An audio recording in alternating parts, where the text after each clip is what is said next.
Mon téléphone a vibré à 7h12 du matin, ce genre d'heure où les mauvaises nouvelles semblent plus crédibles parce que votre cerveau n'est pas encore tout à fait réveillé. Le nom de l'appelant affichait « Papa ». Je l'ai fixé une seconde de plus que la normale, parce que mon père n'appelle jamais tôt, sauf s'il veut quelque chose ou s'il s'apprête à annoncer une nouvelle comme si c'était un verdict. J'ai décroché « Allô ». Sa voix m'est parvenue, froide et monocorde, comme s'il lisait une réplique qu'il avait répétée. Pépé est mort cette nuit. Enterrement vendredi. Il nous a tout laissé. Toi, tu n'as rien. Pendant un instant, je n'ai même pas respiré. Non pas parce que je le croyais, mais parce que je l'entendais. Ma mère, en arrière-plan, qui riait. Pas un rire doux, ni triste. Un petit rire éclatant, comme celui de quelqu'un qui entend une blague qu'il attendait depuis des mois de pouvoir raconter. Puis sa voix, assez claire pour que je l'entende bien, enfin, tu es dehors. J'aurais pu protester. J'aurais pu hurler. J'aurais pu supplier pour avoir des détails, comme il s'y attendait. Au lieu de ça, j'ai regardé la table de la cuisine, parce que mon grand-père était assis juste à côté de moi, bien vivant, tenant sa tasse de café comme si rien au monde ne pouvait le faire bouger à moins qu'il ne le décide. Ses mains paraissaient plus vieilles qu'avant, la peau fine, les veines plus apparentes, mais elles étaient stables. Ses yeux étaient calmes et éveillés, de ce calme qui ne vient pas de l'ignorance. Il vient de la certitude. Sur la table, devant lui, il y avait une enveloppe scellée. Papier épais, en tête du cabinet d'avocat dans le coin, mon prénom manuscrit d'une écriture soignée et appliquée. Le sceau n'était pas décoratif. C'était le genre qui claque quand on le brise. Une preuve, pas un sentiment. Je n'ai pas répondu à mon père. Je n'ai même pas scié au rire de ma mère. J'ai simplement appuyé sur un bouton et mis l'appel sur haut-parleur. Puis j'ai fait glisser le téléphone sur la table jusqu'à ce qu'il se trouve entre Pépé et moi, comme un micro. Mon père a continué à parler, parce que mon silence lui fait toujours croire qu'il est en train de gagner. Tu te croyais maline, a-t-il poursuivi, à nous couper les ponts, à jouer les indépendantes. Maintenant, ça n'a plus d'importance. La maison, les comptes, les terres, tout est à nous. J'observais le visage de mon grand-père. Pas de colère, pas de choc, juste un léger resserrement près de sa mâchoire, comme s'il notait chaque phrase de la même manière qu'un juge note un mensonge. Ma mère s'est rapprochée du téléphone en arrière-plan et a adouci son ton, comme elle le fait quand elle veut que la cruauté paraisse raisonnable. « Viens à l'enterrement, dit-elle. Ou ne viens pas. De toute façon, tu ne fais plus partie de la famille. » Le regard de Pépé s'est porté sur l'enveloppe. Il ne l'a pas ouverte. Il n'en avait pas besoin. Il a tapoté le sceau une fois du bout du doigt. Une tape silencieuse, comme pour se rappeler qu'il y avait une ligne qu'il n'avait pas encore lue. La voix de mon père s'est faite plus sèche. Tu m'écoutes, au moins? J'ai gardé une voix stable. Je t'écoute. Il a expiré, comme s'il était déçu que je ne pleure pas, bien. Alors tu vas faire ce qu'il faut et rester loin du cabinet d'avocat. Mon sang est déjà occupé. Occupé. Ce mot m'a noué l'estomac. Parce que dans la bouche de mon père, s'occuper de quelque chose, signifie paperasse, signature, et quelqu'un acculé au pied du mur alors qu'il est trop ému pour lire ce qu'on lui présente. Et puis j'ai remarqué autre chose. Petit, mais important. La main gauche de Pépé n'était pas sur sa tasse. Elle reposait sur une fine chemise cartonnée à côté de l'enveloppe. Pas épaisse, pas spectaculaire, juste un de ces dossiers ordinaires qu'on utilise quand on veut que le papier raconte l'histoire, pas l'emballage. Il était venu préparé. Mon père continuait, sa voix gagnant en assurance alors qu'il n'entendait que ma respiration contrôlée au bout du fil. On monte au chalet demain, dit-il. On va faire l'inventaire. On t'enverra les quelques babioles personnelles que tu as laissées là-bas. Ma mère a ri de nouveau. S'il y a quelque chose qui vaille la peine d'être envoyé. J'ai fixé l'écran du téléphone. Le compteur d'appels continuait de tourner. La preuve que ce n'était pas un cauchemar. C'était documenté. 7h13, 7h14. Puis mon grand-père a fait quelque chose qui m'a donné la chair de poule. Il s'est légèrement penché vers le téléphone. Pas vite, pas de manière théâtrale. Le mouvement lent d'un homme qui décide qu'une porte est sur le point de se fermer. Ses yeux ont croisé les miens une seconde. Une question sans mots. Es-tu prête? J'ai hoché la tête une fois. Pépé a pris l'enveloppe scellée et l'a tenue à hauteur des yeux, incliné vers moi comme pour me rappeler qu'elle existait pour une raison. Puis il l'a reposée et a placé 2 doigts sur la chemise cartonnée. Il n'a ouvert ni l'un ni l'autre. Il s'est contenté d'écouter. Mon père parlait toujours, maintenant sur le ton qu'il utilise quand il croit donner des ordres à quelqu'un qui n'a aucune option. Ne crée pas de problème, dit-il. Tu te mettrais dans l'embarras.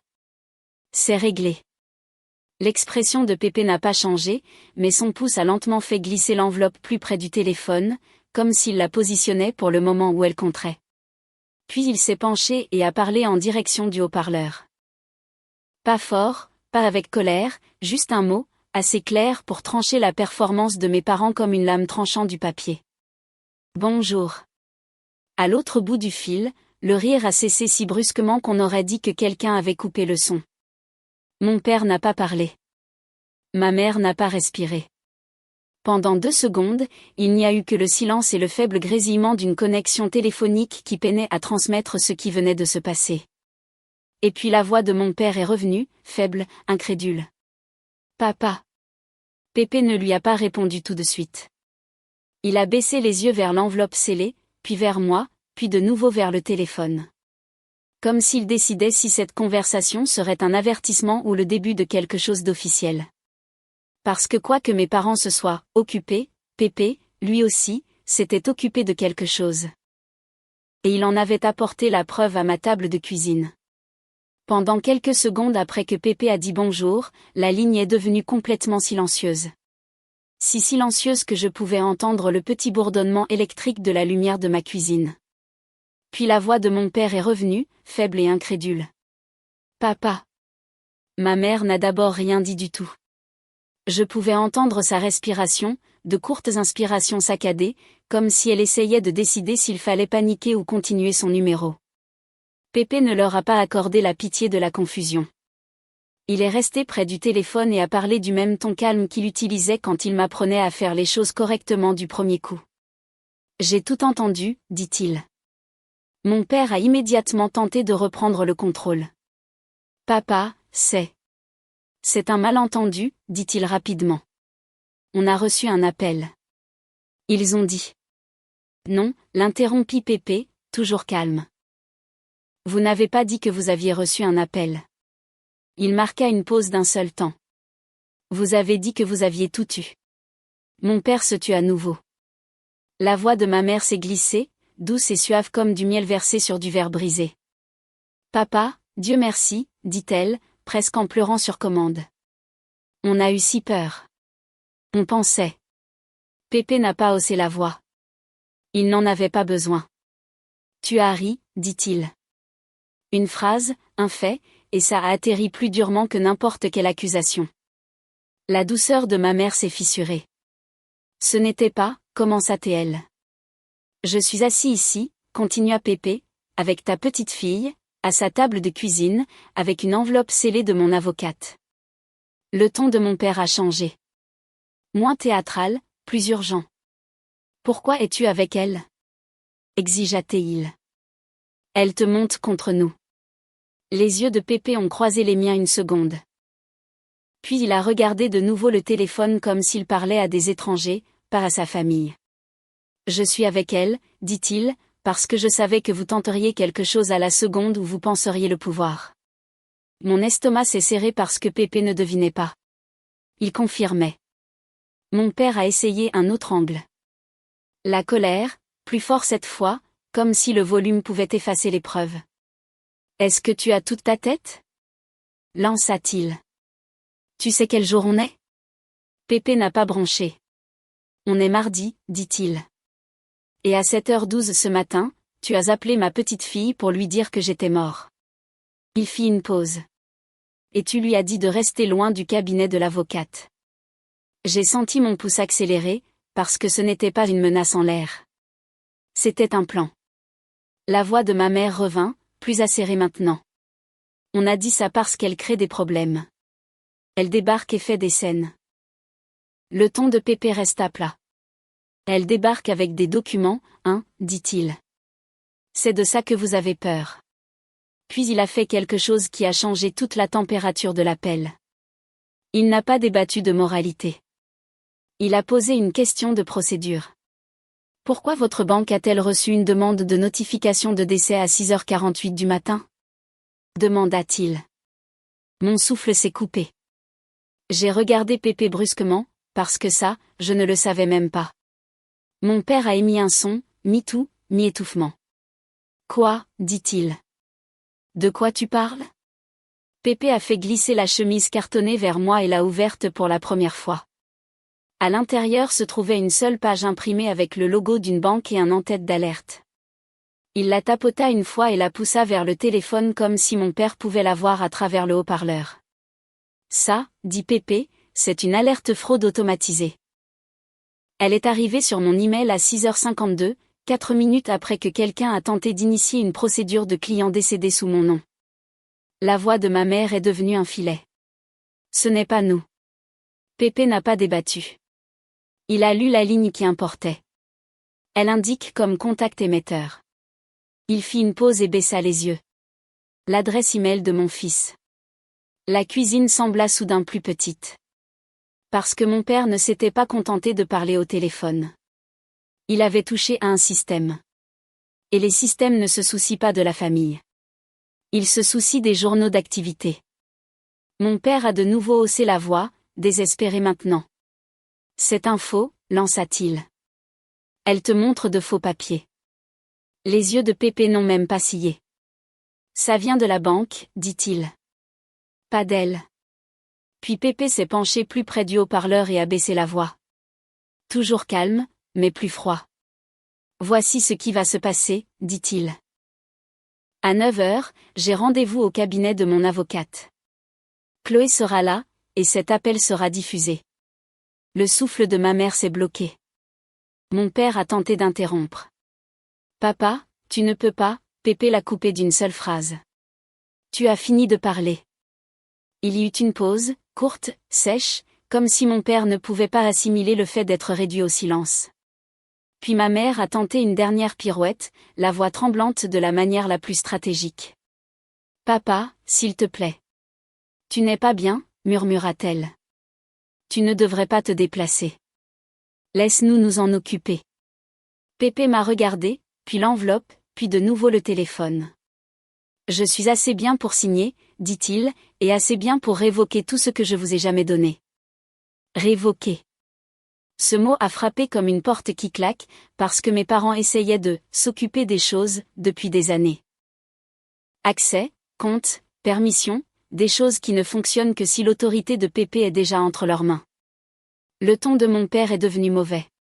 Si tu fais ça, siffla-t-il, tu le regretteras. Pépé n'a pas répondu émotionnellement. Il a répondu avec une sorte de calme qui fait paraître les menaces puériles.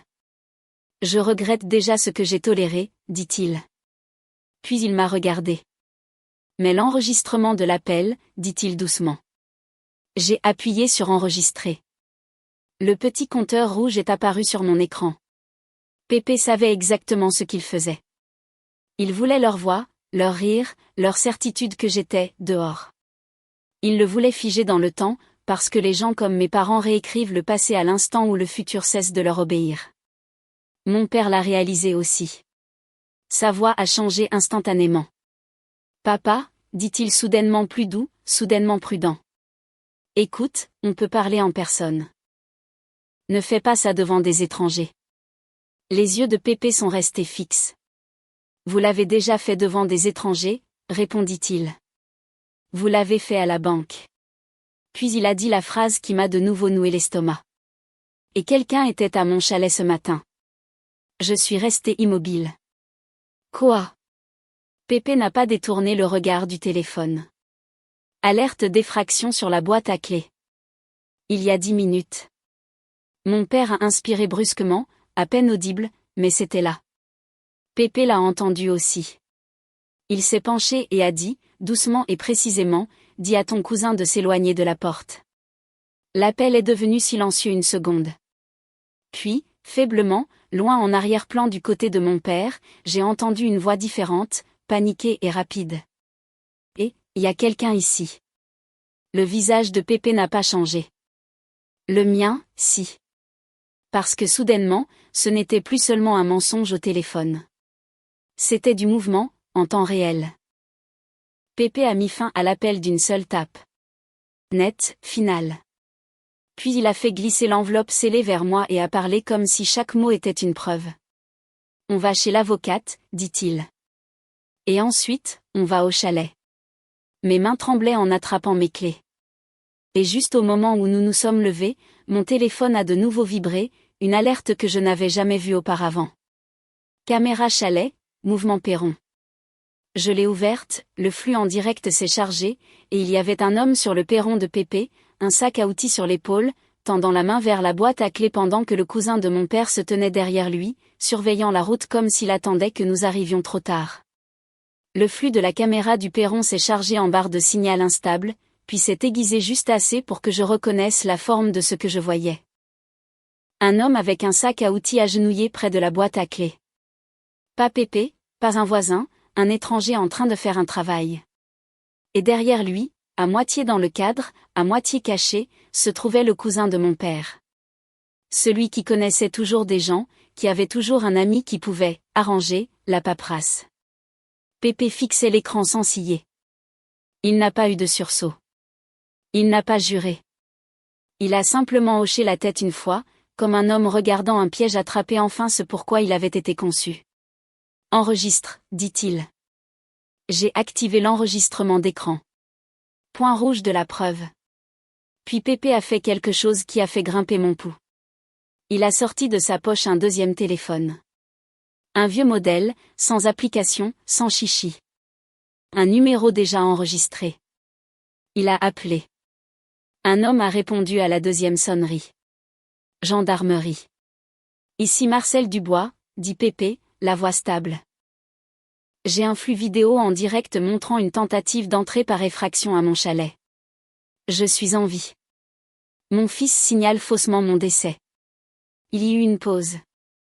Puis le ton du gendarme a changé instantanément, parce que les vrais noms ont du poids dans les petites communes. Monsieur Dubois, dit le gendarme, où êtes-vous en ce moment? En route pour le cabinet de mon avocate, répondit Pépé, mais j'ai besoin d'une patrouille à mon chalet maintenant. Pépé a donné l'adresse de mémoire sans rien regarder. Puis il a ajouté une phrase qui semblait presque désinvolte, mais j'ai senti à quel point elle était acérée. Et je veux que la patrouille qui interviendra note ceci. Il y a eu une tentative de notification de décès auprès de ma banque ce matin, émise depuis l'adresse email de mon fils. Le gendarme n'a pas discuté. Compris, dit-il. Nous envoyons quelqu'un. Pépé a raccroché et m'a regardé. Clé, dit-il.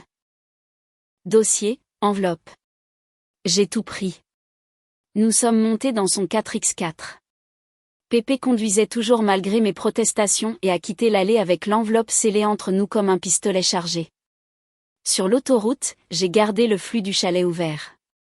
L'homme au sac à outils s'est agité, a réessayé la boîte à clés, puis s'est relevé et a parlé à mon cousin. Je n'entendais pas l'audio, mais je n'en avais pas besoin. Ses gestes étaient clairs. C'est fermé. Il me faut un code. Mon cousin a montré la porte comme s'il en avait assez d'attendre. Puis, le pire, le serrurier s'est approché de la porte du chalet. Comme si la boîte à clés n'était que la première étape. La mâchoire de Pépé s'est crispée pour la première fois. Il n'avait pas l'air effrayé. Il avait l'air offensé. Pas pour lui-même, pour la maison, pour l'audace. Les gens comme ça, dit-il doucement, ne s'arrêtent pas quand le papier échoue. 20 minutes plus tard, nous sommes arrivés sur le parking du cabinet d'avocat. Le bureau était calme, chic, porte en verre, moquette neutre, diplômes encadrés, le genre d'endroit où les familles prétendent être civilisées parce que les murs sont beiges.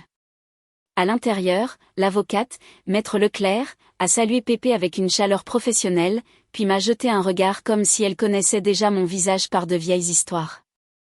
Monsieur Dubois, dit-elle, je suis contente que vous soyez là en personne. Pépé a fait un signe de tête vers moi. Chloé reste avec moi, dit-il. Puis il a posé l'enveloppe scellée sur le bureau. Avant de faire quoi que ce soit, dit-il, je veux que l'appel de mon fils soit enregistré et conservé. Les yeux de l'avocate se sont aiguisés. Vous avez l'appel ? J'ai levé mon téléphone. Enregistré, dis-je. Haut-parleur, leur voix, tout. L'avocate a hoché la tête une fois. Bien. Pépé s'est penché en avant, calme comme la pierre. Maintenant, dit-il, dites-moi ce que mon fils a essayé de déposer. L'avocate a expiré, puis a affiché l'écran de son ordinateur et l'a légèrement tourné pour que Pépé puisse voir. Il y a eu une demande de renseignement ce matin, dit-elle. De votre fils. Il a demandé si un certificat de décès avait déjà été émis et s'il pouvait procéder à la gestion immédiate de la succession. Mon estomac s'est noué. Il a demandé un certificat de décès. Pépé n'a pas bronché. Oui, dit-il comme si c'était exactement ce à quoi il s'attendait. L'avocate a cliqué à nouveau. Il y a aussi eu une tentative de demande de modification, a-t-elle poursuivi. Pour mettre à jour vos coordonnées de bénéficiaires sur 2 comptes. Les yeux de Pépé se sont légèrement plissés. Quel compte ? L'avocate a hésité une fraction de seconde, puis l'a dit. Le compte-titre, dit-elle. Et le dossier de propriété du chalet. Pépé s'est adossé à son siège. Et à ce moment-là, j'ai compris la vérité. Il ne s'agissait pas de ne rien me laisser. Il s'agissait de m'exclure assez vite pour que je ne puisse pas intervenir pendant qu'il déplaçait l'argent et les accès. Pépé a ouvert la chemise cartonnée et a fait glisser l'alerte de la banque sur le bureau. Les yeux de l'avocate ont balayé le document. Elle a lu, son expression a changé. C'est une alerte à la fraude, dit-elle doucement. Pépé a hoché la tête. Exactement. Puis il a tapoté l'enveloppe scellée une fois. Maintenant, on ouvre ça, dit-il.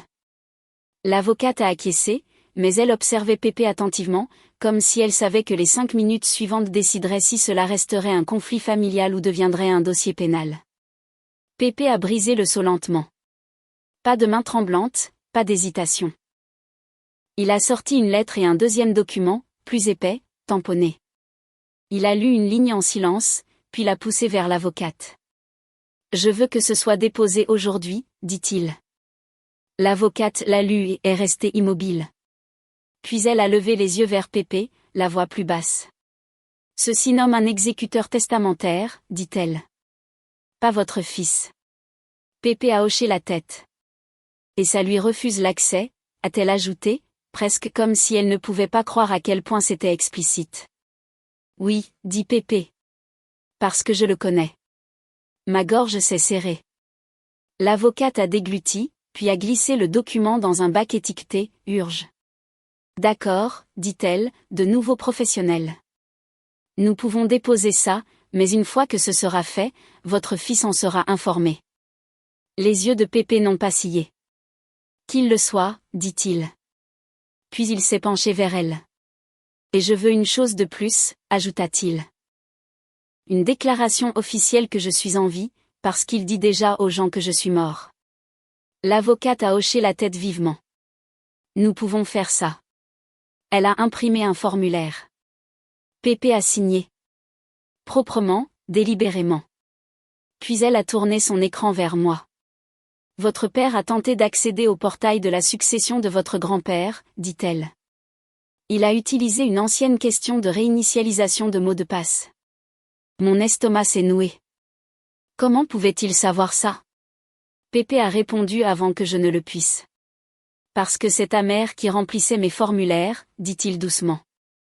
Pendant des années. La pièce sembla plus froide. L'avocate a levé les yeux. Monsieur Dubois, dit-elle, avez-vous des raisons de croire qu'ils ont des documents physiques avec votre signature ? Le regard de Pépé s'est posé sur moi. Oui, dit-il. Et ils ont essayé de les voler ce matin. Mon téléphone a vibré. Une autre alerte du chalet. J'ai ouvert le flux. 2 véhicules de la gendarmerie étaient maintenant dans l'allée. Les gyrophares clignotaient contre les plaques de neige comme des couteaux bleus. Le serrurier et mon cousin se sont figés.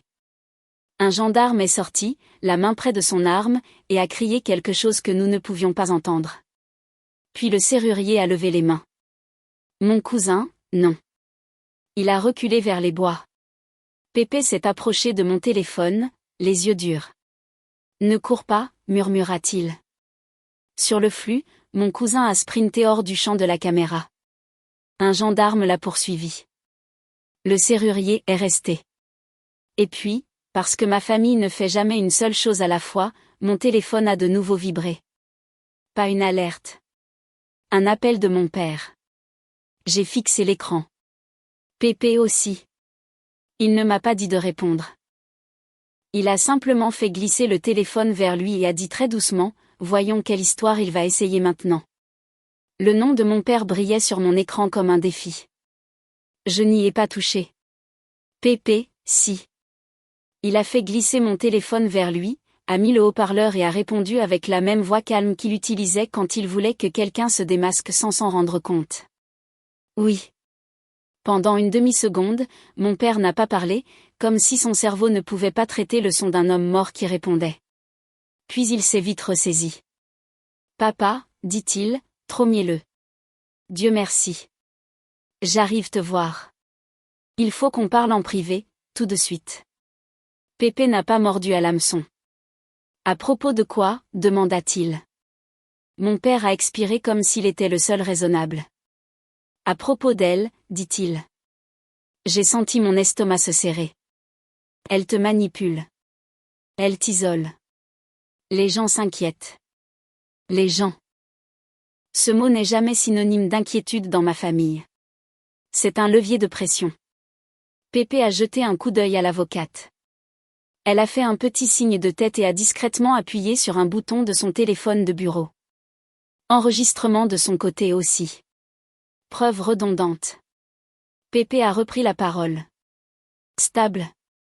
À 7h12 ce matin, dit-il, tu as dit à ma petite fille que j'étais mort. La voix de mon père s'est faite plus légère. Fausse surprise.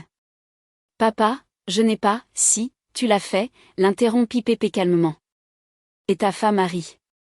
Silence. Puis la voix de mon père s'est aiguisée. Très bien, lança-t-il. Tu veux la vérité? On l'a fait parce qu'on devait protéger ce qui est à nous avant qu'elle ne le vole. Les yeux de l'avocate se sont levés. Les miens sont devenus froids. Le ton de Pépé n'a pas changé. Qu'est-ce qui est à nous, demanda-t-il. La succession, dit mon père, vite maintenant, en colère. Les comptes, le chalet, les terres. Papa, tu ne comprends pas comment ça marche. Si elle s'en mêle, ça devient un chaos. Pépé s'est légèrement penché vers le haut-parleur, comme pour que chaque mot soit clair sur l'enregistrement. Elle est impliquée, dit-il. Elle est assise à côté de moi.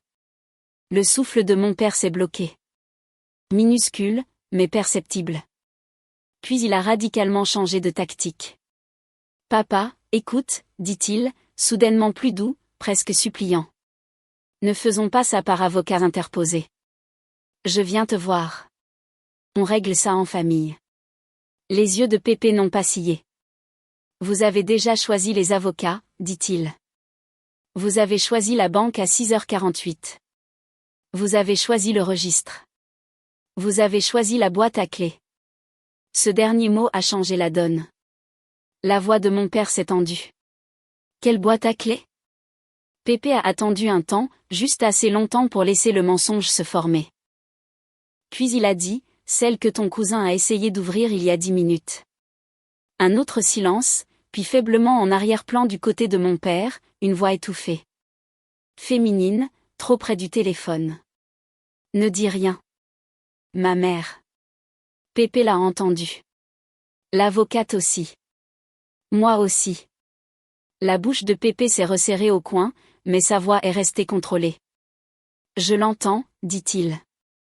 Mon père a hurlé, fort et sec. Elle n'est pas là. Si, elle y est, répondit Pépé. Et vous êtes sur haut-parleur et vous êtes enregistré. Ce mot, enregistré, a tout changé. Le ton de mon père a basculé instantanément, comme un masque qui tombe en place. Papa, dit-il, prudent maintenant. Ça n'a pas à mal tourner. On peut gérer ça discrètement. Pépé ne lui a rien cédé. Dis-moi pourquoi tu as dit à ma petite fille de rester loin de mon avocate, dit Pépé. Mon père a hésité. Juste assez longtemps. Puis il a tenté de combler le silence avec autorité. Parce qu'elle est instable, dit-il. Elle fait des crises. Elle déforme tout. Tout le monde le sait. Le stylo de l'avocate s'est arrêté de bouger. Les yeux de Pépé sont devenus plus froids. Tout le monde ne le sait pas, dit Pépé. Vous le voulez sur papier pour qu'elle paraisse peu fiable. Mon père a haussé la voix, sur la défensive. Elle profite de toi. Elle t'a dans sa cuisine à te nourrir de mensonges. C'est moi qui ai apporté l'enveloppe, dit Pépé platement. Pas elle. Silence à nouveau. Et puis mon père a dit la phrase qui m'a fait comprendre que c'était plus gros que le chalet. Papa, le tribunal est déjà impliqué. Mon estomac s'est noué. La tête de l'avocate s'est levée lentement. Quoi? Pépé n'a pas réagi extérieurement. Il a juste demandé, calme et mortel. Quel tribunal? Mon père a immédiatement tenté de faire marche arrière. Je ne voulais pas dire. Je veux dire la succession, dit-il rapidement. C'est la procédure normale. L'avocate a attrapé son clavier et a commencé à taper rapidement. Elle n'a pas demandé la permission. Pépé l'a regardé une seconde, puis a reporté son attention sur le téléphone. Tu as déposé quelque chose, dit-il. La voix de mon père s'est élevée, paniqué pour la première fois. Non, lança-t-il. Je n'ai pas déposé. Je me suis renseigné. Pépé n'a pas discuté. Il a laissé l'avocate le faire. Elle a fixé son écran, a cliqué 2 fois, puis s'est figée. Et quand elle a parlé, sa voix était plus basse qu'avant. Monsieur Dubois, dit-elle à Pépé, il y a bien un dépôt. Ma peau est devenue glaciale. Mon père a entendu sa voix sur le haut-parleur et a immédiatement bondi. Ne l'écoutez pas, aboya-t-il. Cette avocate travaille pour elle. L'avocate l'a ignoré et a continué à lire. Requête en urgence, dit-elle. Mise sous tutelle provisoire. J'ai senti le souffle me manquer. Pépé n'a pas scié. Tutelle, répéta-t-il. Les yeux de l'avocate se sont tournés vers moi, puis de nouveau vers Pépé. Elle allègue que vous êtes mentalement incapable, dit-elle. Il prétend que vous êtes victime d'abus de faiblesse. La voix de mon père est passée par le téléphone, furieuse et triomphante à la fois. C'est pour ton bien, lança-t-il.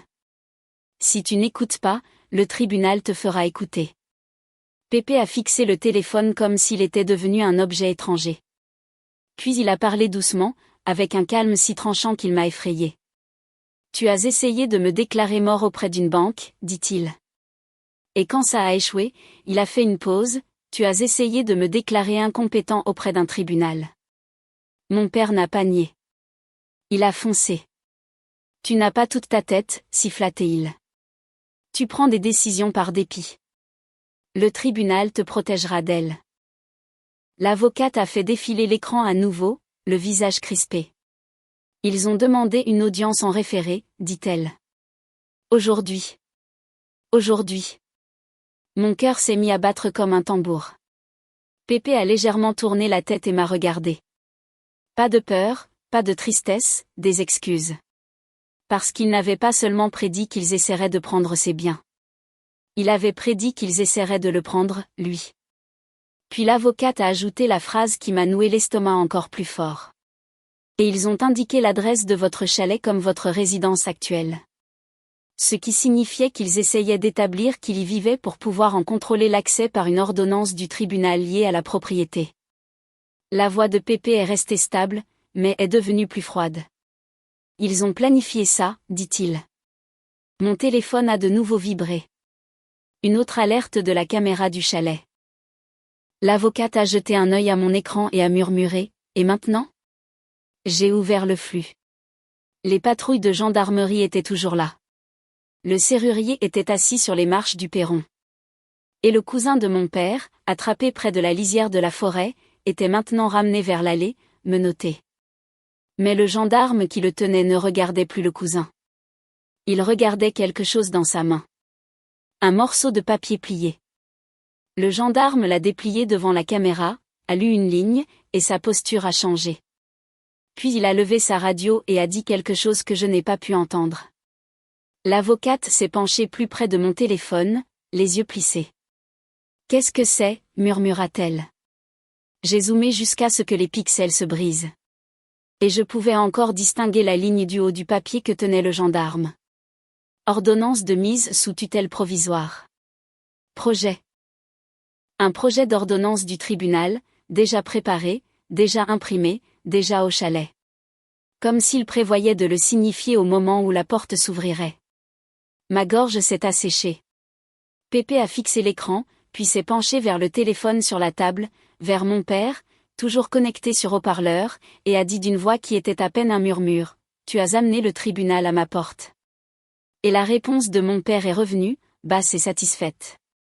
Pas encore. La voix de mon père est passée par le haut-parleur comme une lame glissant doucement sur la peau, calme, confiante, calculée. Pépé n'a pas crié. Il n'a pas ragé. Il a simplement fixé le téléphone comme s'il voyait enfin mon père sans plus aucune illusion. Puis il a mis fin à l'appel. Une tape, le silence. Le cabinet de l'avocate semblait trop propre pour ce qui venait de s'y dire. D'accord, dit l'avocate, la voix purement professionnelle maintenant. On agit vite.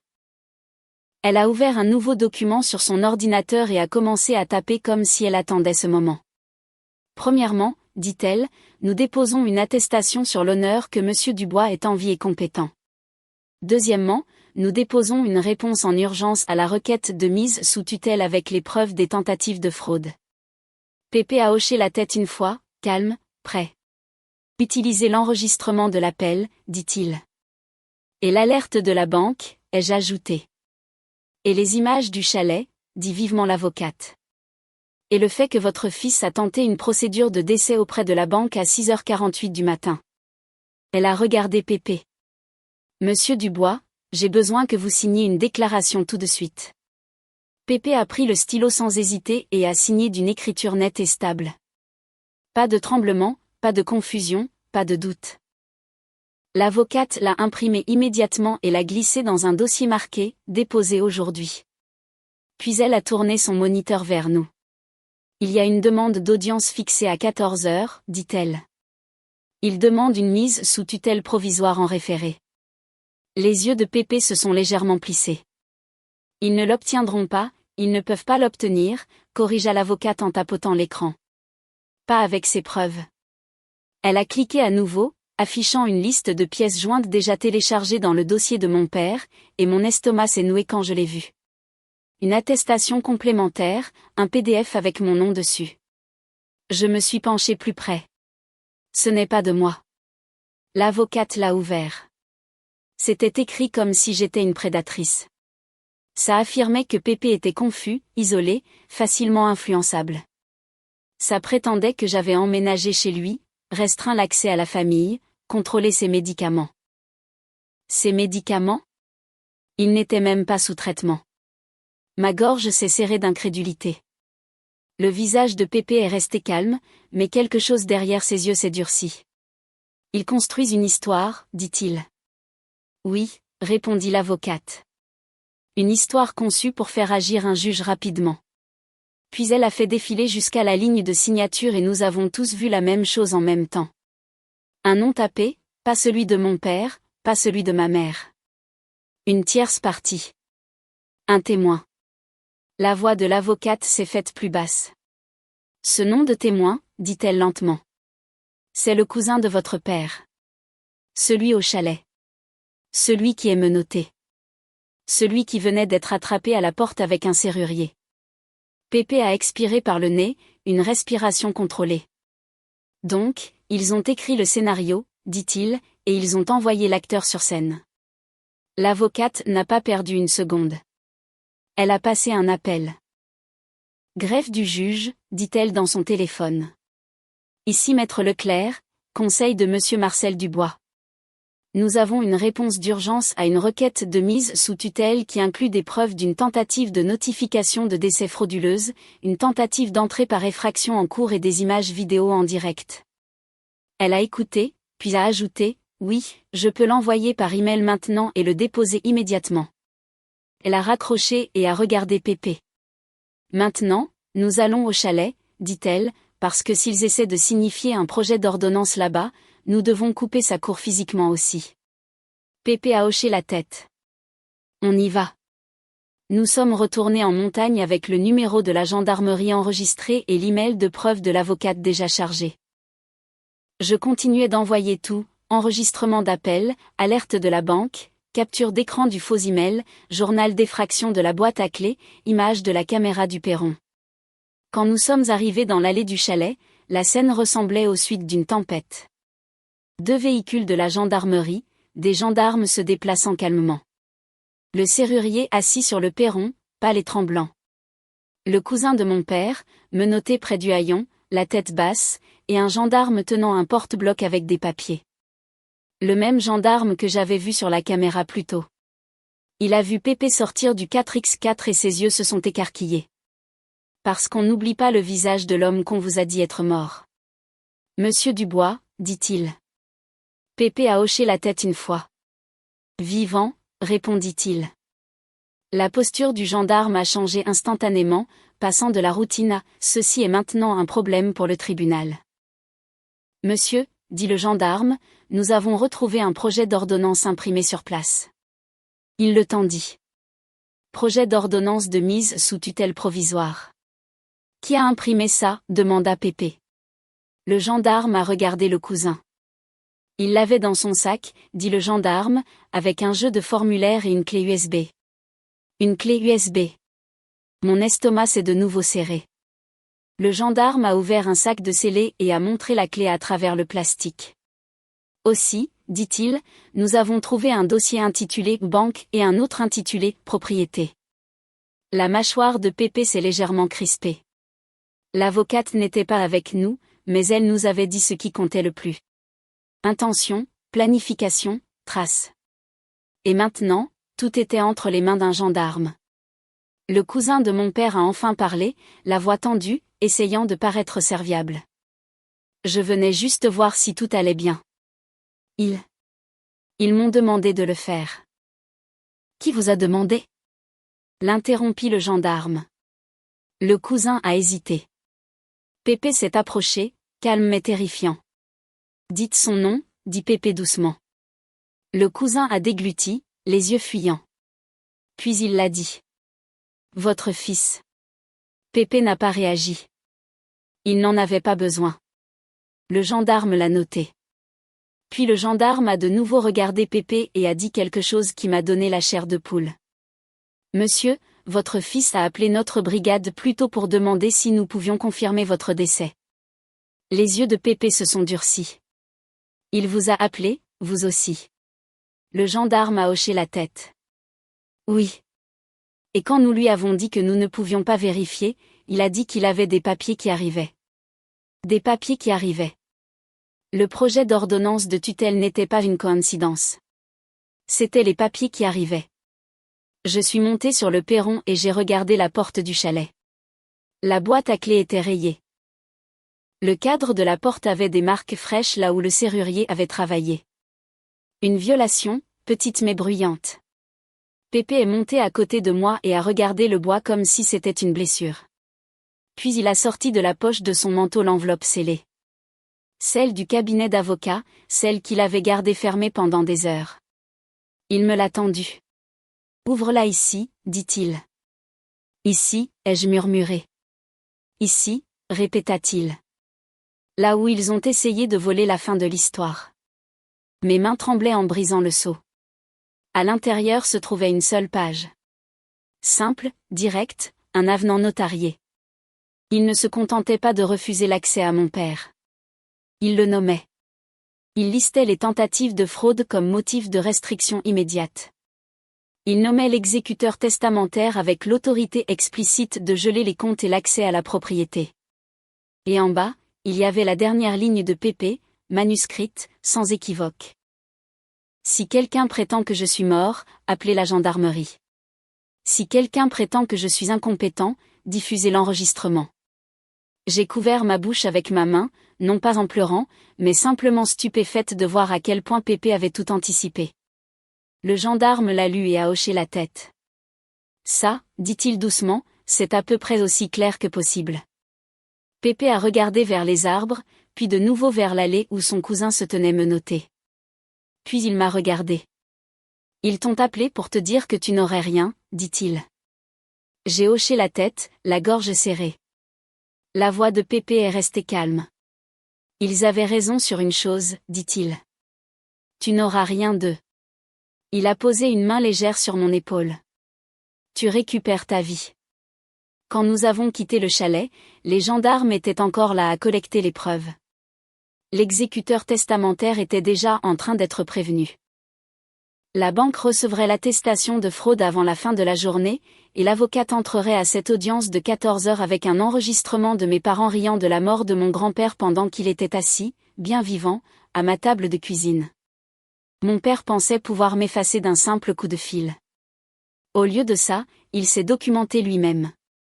Il a essayé d'amener le tribunal à la porte de Pépé.